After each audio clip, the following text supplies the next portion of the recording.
Welcome back to Boss Economics World, folks, the only place where we rip the veil off the government's economic clown show and expose the circus for what it really is. I'm your host, the guy who's had it up to here with bureaucratic nonsense, and today, oh boy, do we have a doozy for you. Strap in, because we're diving headfirst into the tariff tantrum of the century, courtesy of none other than Donald J. Trump. That's right, the man who thinks trade wars are as easy as winning a beauty pageant is back at it, threatening to slap tariffs on everything from cars to cough syrup. But don't worry, folks, your trusty host is here to break it all down, point by point, surface to core, while calling out the government's economic mismanagement that's driving us straight into Recessionville, population, all of us. Let's cut to the chase, shall we? President Trump, aboard the luxurious Air Force One, probably sipping a Diet Coke while staring at a golden-framed portrait of himself, dropped a bombshell this week. He's open to negotiations on his latest tariff scheme, but don't hold your breath, folks, because he's not budging until after he slaps those levies on unsuspecting countries next week. Oh, and the big reveal? It's coming April 2nd, 2025, but the sneak peek is already out, a juicy 25% tariff on automobiles, plus some mystery, pharmaceutical tariffs, that he's keeping vaguer than a politician's promise during election season. Now, if you're sitting there thinking, wait, didn't we already go through this tariff nonsense a few years ago? You're not wrong. Back in 2018, Trump launched his first trade war, slapping tariffs on steel, aluminum, and a laundry list of Chinese goods, all in the name of bringing manufacturing back to America. And what did we get? Higher prices, pissed-off allies, and a manufacturing sector that's still limping along like a three-legged dog. But hey, why learn from history when you can just double down on the chaos, right? Here's the deal, folks, Trump's latest tariff threats are part of what he's calling a reciprocal tariff program. The idea is to equalize trade barriers by punishing countries that dare to impose tariffs on American goods. Sounds noble, doesn't it? Almost like he's riding in on a white horse to save the American worker. But hold your applause, because when you peel back the layers, this whole thing reeks of economic mismanagement, government overreach, and a recipe for disaster. Let's break it down, boss economic style, from the surface-level chaos to the deep, dark economic abyss underneath. First off, let's talk about the sheer incompetence of how this is being rolled out.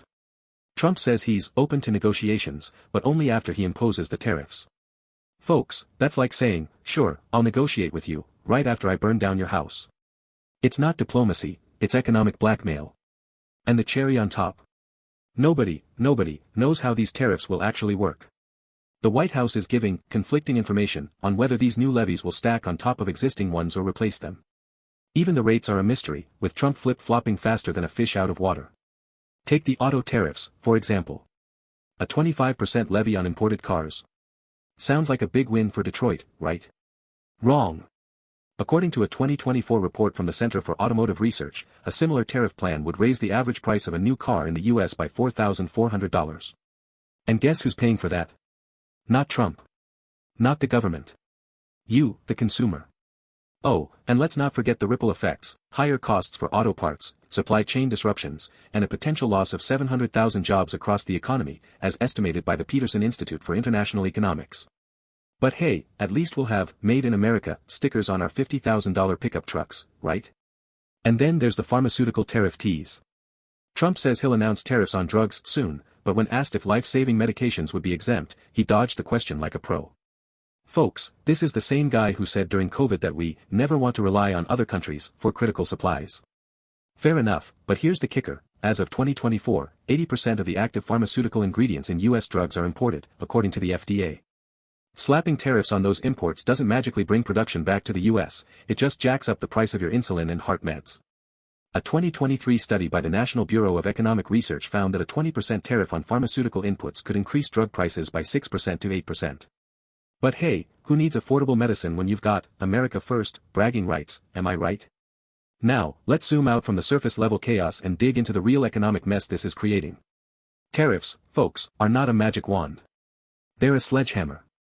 And when you swing a sledgehammer at the global economy, you don't just hit your enemies, you smash your own foot in the process.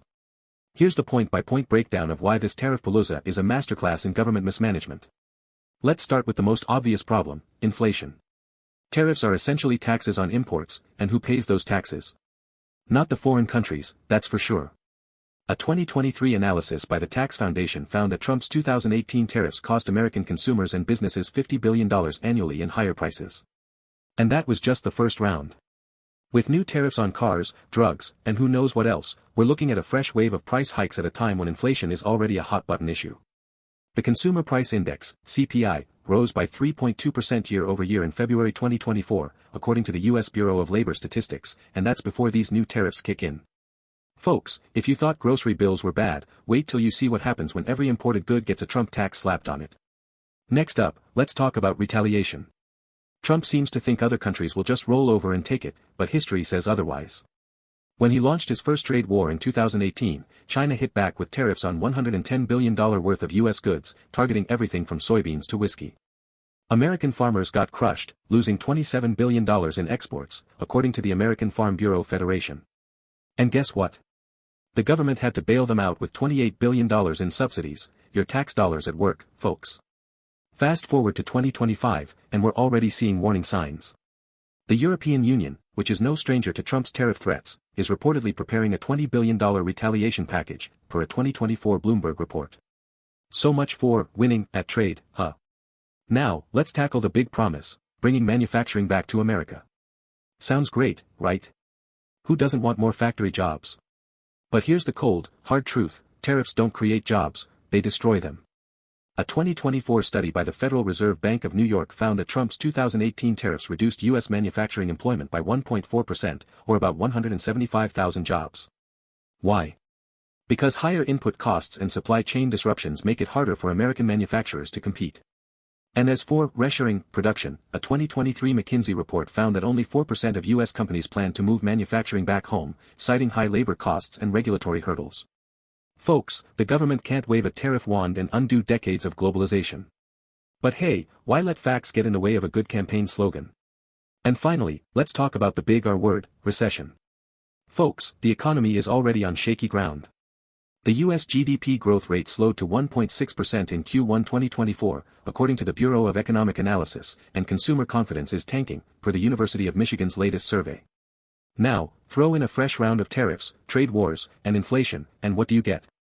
A perfect storm for an economic downturn. The International Monetary Fund warned in its 2024 World Economic Outlook that escalating trade tensions could shave 0.8% off global GDP by 2026. And here's the kicker, the U.S. is more exposed than ever, with household debt hitting a record $17.5 trillion in 2024, per the Federal Reserve. Folks, if the government keeps playing tariff roulette, we're not just flirting with recession, we're inviting it over for dinner. Now, let's get to the heart of the matter, folks. This isn't just about tariffs. It's about a government that's addicted to short-term stunts instead of long-term solutions.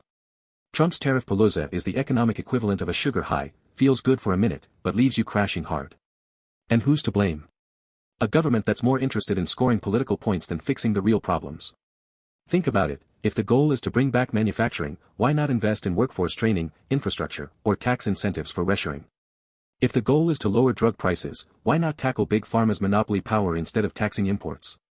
And if the goal is to protect American workers, why not address the real threats, like automation and outsourcing, instead of picking fights with our allies? Folks, this isn't leadership, it's laziness. And the result? An economy that's teetering on the edge, with ordinary Americans left holding the bag. So, where does this leave us, folks? In a word, screwed. Trump's tariffpalooza is a masterclass in economic mismanagement, a government-led clown show that's driving us straight into inflation, trade wars, and recession. And the worst part? It's all so predictable. We've seen this movie before, and it doesn't end well. But hey, at least we'll have plenty of material for next week's episode of Boss Economics World, right? Until then, folks, keep your wallets tight and your eyes open, because if there's one thing this government excels at, it's making a bad situation worse. And remember, when the economy tanks, don't blame the market, blame the clowns running the circus. See you next time, Boss Economics fam.